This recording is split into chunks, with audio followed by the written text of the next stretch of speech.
ಇಂದೇ ಡೌನ್ಲೋಡ್ ಮಾಡಿ ಮತ್ತು ನಿಮ್ಮ ನೆಚ್ಚಿನ ಶೋಗಳನ್ನ ಆನಂದಿಸಿ. ಗೋಗುಮ ಉಪ್ಪು ಮುಟ್ಟೆ ಯಾರಿಗೆ ಬೇಕು? ಉಪ್ಪು ಮುಟ್ಟೆ ಶಿವು, ಏನಪ್ಪ ಮಾಡ್ತಿದ್ಯಾ ನೀನು? ಅಮ್ಮ ಅಣ್ಣಂಗೇನೋ ಅನ್ಬೇಡ, ನಾನೇ ಹೇಳಿದ್ದು. ಇಳಿಯ ಕೆಳಗಡೆ ನಿನಗೆ ಊಟಕ್ಕೆ ಹೋಗು ಅಂತ ಹೇಳ್ಬಿಡ್ತಾನೆ. ಅದಕ್ಕೇನಂತೆ ಬಿಡು, ಅಣ್ಣ ಹೀಗೆ ನನ್ನ ಹೊತ್ಕೊಂಡು ಹೋಗ್ತಾನೆ ಅಲ್ವಾ ಅಣ್ಣಯ್ಯ? ನೀವು ಅಂದ್ರೆ ಹಿಂಗೆ ಒಂಟಾಗದೆ. ಏನಪ್ಪ ಶಿವು, ನೀನು ಅವ್ಳು ಹೇಳಿದ್ದಕ್ಕೆಲ್ಲ ಹೂ ಅಂತೀಯ? ಇಳಿಯ ಕೆಳಗಡೆ ಬಿಟ್ಟು. ಆಯ್ತು. ಅಯ್ಯೋ ಬಾರೋ ಲಕ್ಕಿ, ನೀನ್ ಇಲ್ಲಿದ್ಯಾ? ನಾನು ಅಲ್ಲೆಲ್ಲ ಹುಡುಕ್ತಿದ್ದೆ.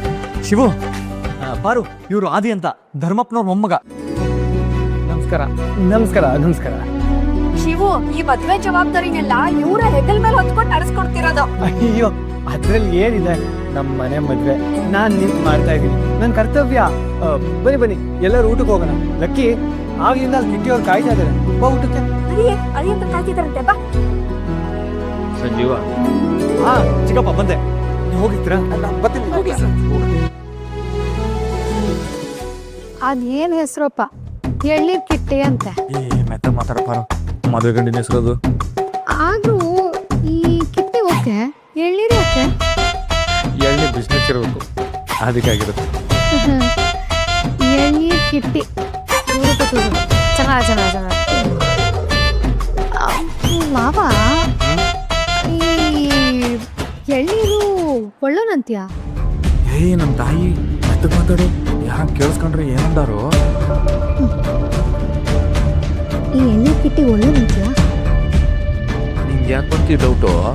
ಅದು ನೀ ಹುಡುಗರ ಕೊರ್ತಿಗಳಿಗೆ ಹೊಡ್ತೀಯಲ್ಲ, ಅಲ್ಲಿರೋನೊಬ್ಬ ನಾವ್ ಎಳ್ನೀರ್ ಕಿಟ್ಟಿ ಕಡೆಯವನು ಅಂತ ಹೇಳ, ಅದಕ್ಕೆ ಹೇ ಪಾರು, ನಾವು ಗಂಡಿನ ಕಡೆಯವರು ಅಂತ ಮದುವೆ ಮನೆಯಲ್ಲಿ ದಾಂಡ್ಲೆ ಮಾಡೋರ್ಗೆ ಕಮ್ಮಿನ?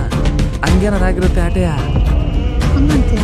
ಮತ್ತಿನೇನು ಪಾರು, ಧರ್ಮಪ್ಪನವ್ರ ಮನೆಯವರು ಮುಂದೆ ನಿಂತು ನಡೆಸ್ತಿರೋ ಮದುವೆ ಇದು. ಅದು ಅದೇ ನಮ್ಮ ಕೇಶವ ಪುರೋಹಿತರ ಮನೆ ಮದುವೆ. ಹುಡುಗನ ಪೂರ್ವಾಪಾರ ಎಲ್ಲ ವಿಚಾರಿಸ್ದೆ ಮದುವೆ ಮಾಡಾರ. ನಮ್ಮ ಸಂಜೀವ ತಂಗಿ ವಿಷಯ ಅಂತ ಬಂದ್ರೆ 100ಕ್ಕಿಂತ ಯೋಚನೆ ಮಾಡಿರ್ತಾನೆ. ಅದು ನಿಜಾನೆ. ಆದ್ರೂ ಆ ಕುಡ್ಕ ಅಷ್ಟೊಂದೆಲ್ಲ ಆವಾಸ ಹಾಕತ್ತಲ್ಲ, ನಿಂಗೆ ಒಂಚೂರು ಭಯ ಆಗಲಿ, ನಾವು ಹೊರಗಡೆ ನಡೆದಿದ್ದೆಲ್ಲ ನೀನು ಒಳಗಡೆ ಹೇಳ್ದೇ ಇರಲಿ ಅನ್ನೋಸ್ಕರನು ಹಂಗೆ ಹೇಳಿರ್ಬೋದಲ್ವಾ? ನೀನು ಯಾಕೆ ತಲೆ ಕೆಡ್ಸ್ಕೊಂಡ್ಯಾ? ಈ ಪುಟ್ಟ ತಲೆನಾಗೆ ಯಾಕೆ ಈಟೊಂದು ಟೆನ್ಷನ್ ಮಾಡ್ಕೊಂಡ್ಯಾ? ಪುಟ್ಟ ತಲೆನ ನಂದ ಒಂದ್ ಎಳ್ನೀರ್ ಅಷ್ಟಿದೆ.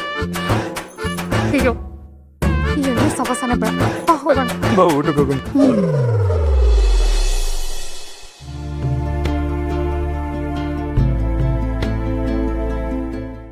ಮಾವ, ಸಂಜೀವಣ್ಣ ಮತ್ತೆ ಅಮೃತ ಅವರಿಬ್ರು ಡಲ್ಲಾಗಿದ್ದಾರೆ ಅಂತ ನಿಂಗೆ ಅನಿಸ್ತಿಲ್ವಾ?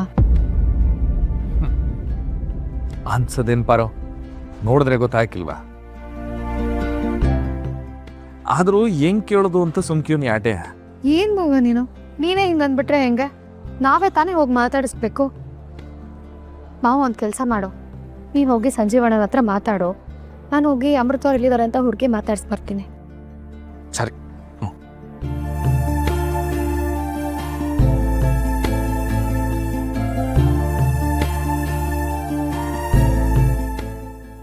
ಏನಪ್ಪ ಹೊಸ ಮದ್ವೆ ಗಂಡು ಒಂತಿಯ ಕುತ್ಕೊಂಡ್ಬಿಟ್ಟಿದ್ಯಾ? ಏನಿಲ್ಲ ಕಣೋ, ಹಾಗೆ ಸುಮ್ಮನೆ. ಅಲ್ಲ, ಮದುವೆ ಹೆಣ್ಣಿನ ಅಣ್ಣ ನೀನು ಸುಮ್ ಕೂತ್ಕತಿ ಅಂದ್ರೆ ನಂಬಕೈತದ? ಓಡಾಡಿ ಸುಸ್ತಾಗಿದೆ, ಅದಕ್ಕೆ ಕೂತ್ಕೊಂಡಿದ್ದೀನಿ. ಓಕೆನಾ? ಅಲ್ಲ ಸಂಜೀವ, ನಿನ್ ಕಣ್ಣಾಗೆ ಓಡಾಡಿರೋ ಸುಸ್ತಿಗಿಂತ ಒಡೆದಾಡಿರೋ ಸುಸ್ತು ಕಾಣಿಸ್ತೈತೆ. ಹೊಡೆದಾಡೋದ? ಏಯ್, ಗಣಿತ ಮೇಷ್ಟ್ರು ನಾನು ಗರಡಿಗೆ ಪೈಲ್ವಾನಲ್ಲ.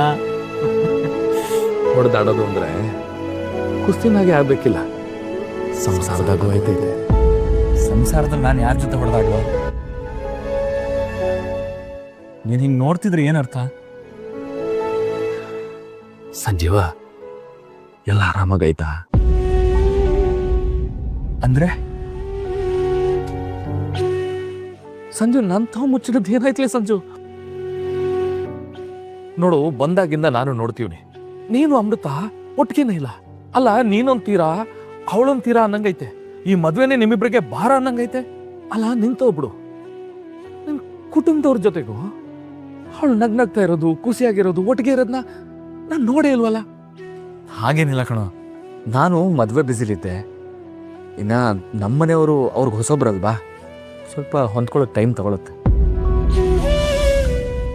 ನಿನ್ ಜೊತೆ ಹೊಂದ್ಕೊಂಡಾಗಿದ್ಯಾ? ನಮ್ಮಿಬ್ಬರ ಮಧ್ಯ ಹೊಂದಾಣಿಕೆ ಆಗ್ಲೇಬೇಕಲ್ವಾ?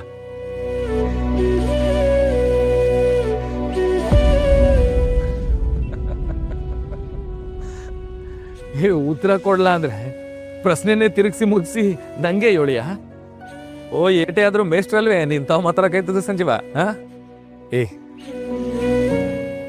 ಪರವಾಗಿಲ್ಲ, ಯೋಳ್ಳ ಅಂತವ ಯೋಳ್ಳ. ನಿನ್ನ ಹತ್ರ ಏನ್ ಹೇಳ್ಬೇಕು ಅಂತ ನನಗೆ ಗೊತ್ತಾಗ್ತಿಲ್ಲ ಶಿವು.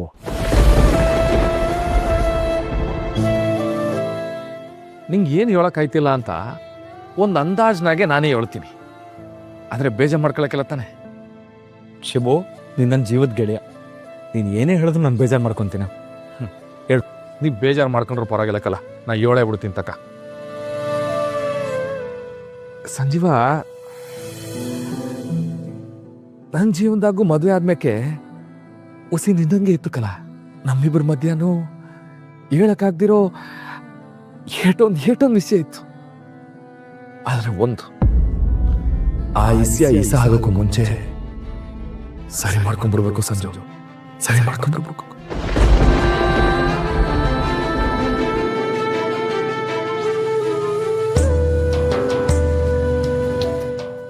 ಅಮೃತ ಅವರು ದೊಡ್ಡ ಮನೆ ಹುಡುಗಿ, ಅವ್ರು ನಮ್ಮ ಮನೇಲಿ ಹೇಗಿರ್ತಾರೆ, ನಾನು ಅವ್ರನ್ನ ಖುಷಿಯಾಗಿಡಕ್ಕಾಗತ್ತೋ ಇಲ್ವೋ ಅನ್ನೋ ಕೊರಗು ನನಗೆ ತುಂಬ ಕಾಡ್ತಿದೆ ಶಿವು.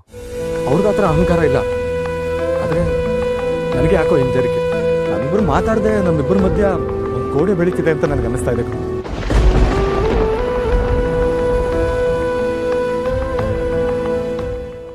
ಸಂಜು, ನಾ ಹೇಳೋದು ಕೇಳು.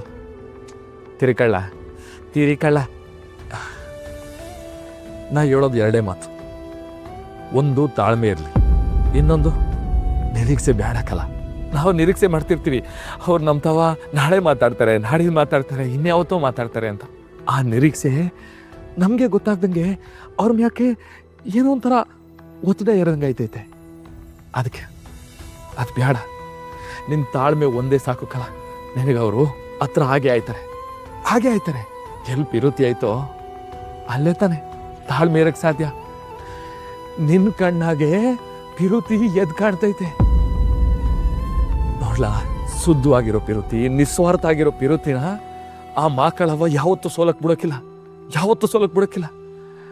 ನಮ್ ಕೇಳ್ಕೊಳ್ಳ, ನಮ್ ಕೇಳ್ಕ.